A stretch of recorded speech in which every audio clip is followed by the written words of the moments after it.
Welcome back to the GSMC Sports Podcast brought to you by the GSMC Sports Network. We just wrapped up talking some football, from head coach hirings to the Dallas Cowboys, who have now lost their defensive coordinator and are looking to take that next step next year. Now we're going to be switching to a little bit of basketball talk, as last night we had a couple sort of sentimental games between Kevin Durant and his return to Brooklyn and Damian Lillard and his return to Portland. We will be starting off talking about the Suns here. I feel like this is a little bit of the more concise one, as the Suns won 136-120.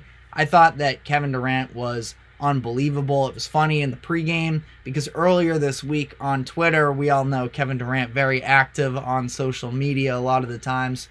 He said that he didn't want a tribute video when he came back to Barclays Center because it would ruin it or something, but they do end up giving him one, and he was asked about it after the game. He said, of course, he watched it. He thought that some of the things that they accomplished in Brooklyn maybe went a little underappreciated, but he enjoyed his time there, and obviously it was very dysfunctional, but he did put together some of his best single-handed performances, I think, in his career in Brooklyn during that 2021 NBA Finals push, where he had the foot on the line game, which was a killer, obviously, but he had the 50-point performance. I don't think that it was truly his fault for the lack of success there in Brooklyn. I think that he just sort of attached himself to players that he maybe shouldn't have hitched his wagon to, in Kyrie Irving and James Harden.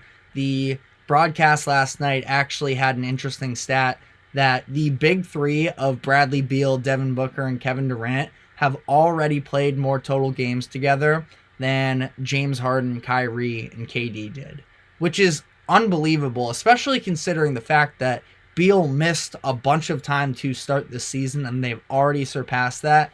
Just sort of goes to show the dysfunction that took place in Brooklyn there.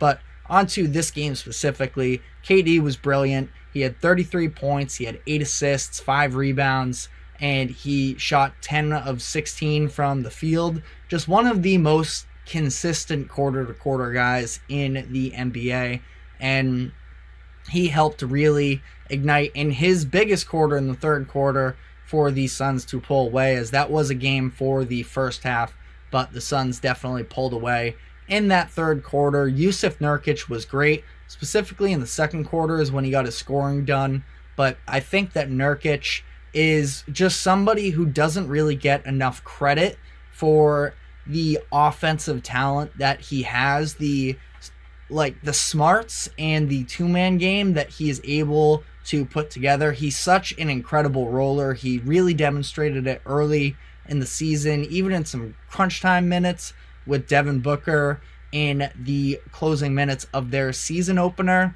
And he's just able to do it with anyone. He does it with Durant, he does it with Booker, and he is very smart. He's such an active screener, and I think that he's one of the better decision makers with the ball in his hand as far as big men in the NBA.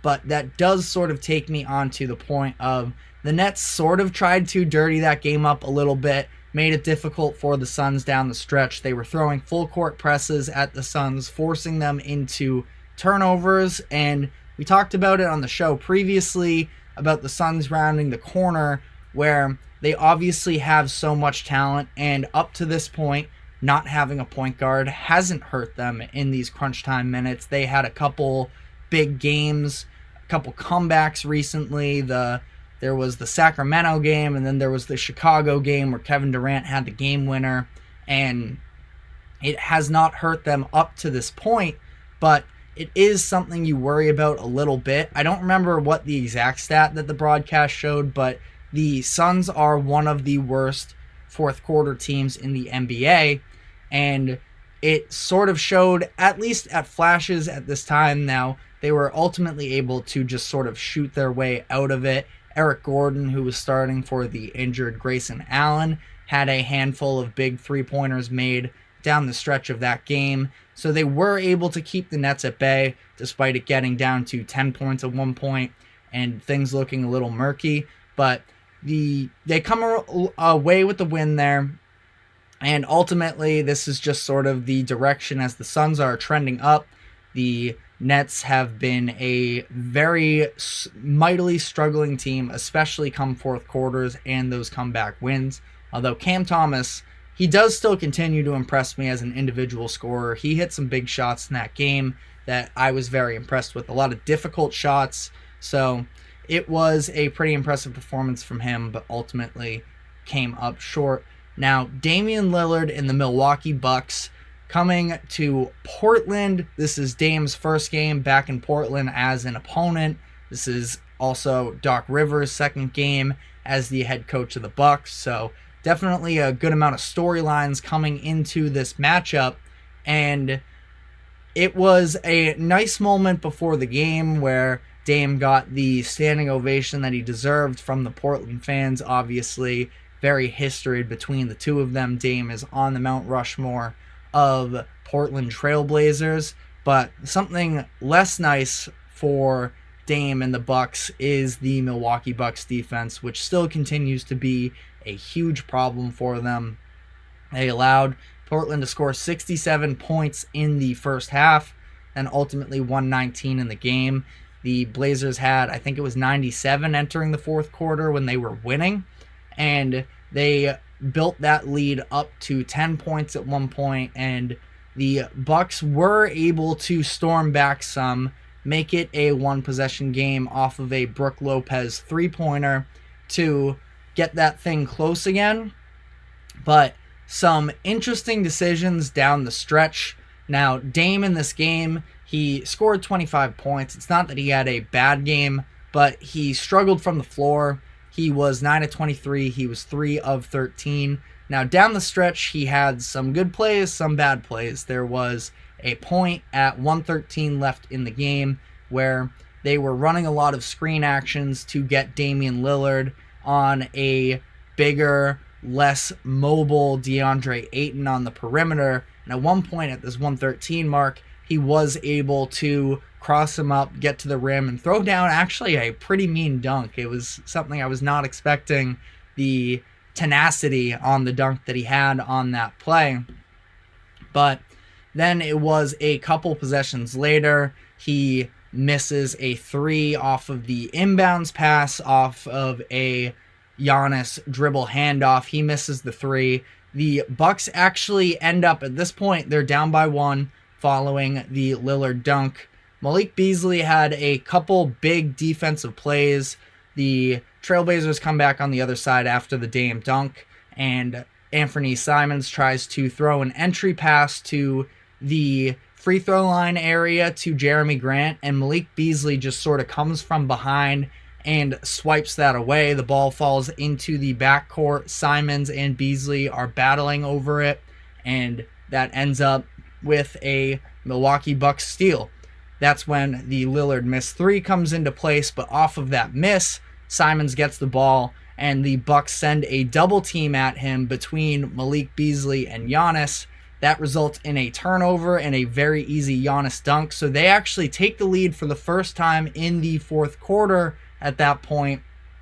But on the other end, it was Anthony Simons who went at Malik Beasley after making a couple mistakes, and he just makes this nice move where he drives in, he steps through to the right, gets the floater to go, and that ultimately is the game winner. Now, on the other end, the Bucks tried to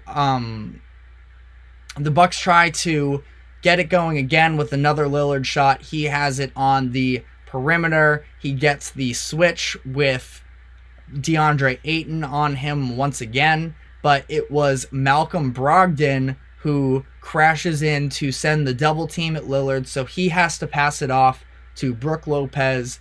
A decent closeout by Toumani Camara of the Trailblazers. Lopez misses that three. They end up having to foul the Blazers. And then one of the last interesting decisions was the fact that the Bucks now, without any timeouts after the 2 main free throws for Portland, they inbound the ball to Giannis on the other side of the court, away from the basket they have to score on, and the Trailblazers intentionally foul Giannis. They're up 3 at this point. They intentionally foul Giannis, and Giannis misses the first free throw, which means he has to try and purposefully miss the second. He does, but the Bucks aren't able to get a good shot out of it, and the game ends there.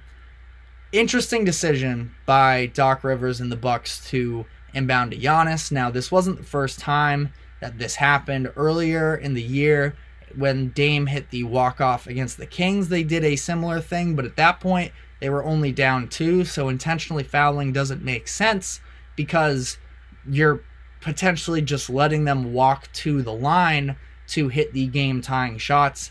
In this case, the intentional foul was obviously coming, and yet they give Giannis the ball, who there's been all kinds of attention on his free throw shooting lately. If you missed the game that they had against Denver the other night, the sideline announcers were pulling out the stop clock watch, the stopwatch app, what I should say, and the whole arena was getting into counting to 10, like what was going on in that 2021 finals run, and he even got a 10-second violation in that Denver game.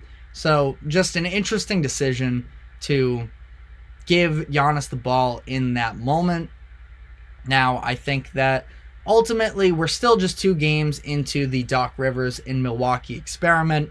Their offense has not been as good. He's definitely been tinkering with the lineups, favoring older, more veteran, experienced players as opposed to the younger guys, Marjon Beauchamp or Andre Jackson Jr., that were getting some playing time earlier in the year under Griffin. Now we're seeing some more Jay Crowder, a little bit of shorter rotations in a sense.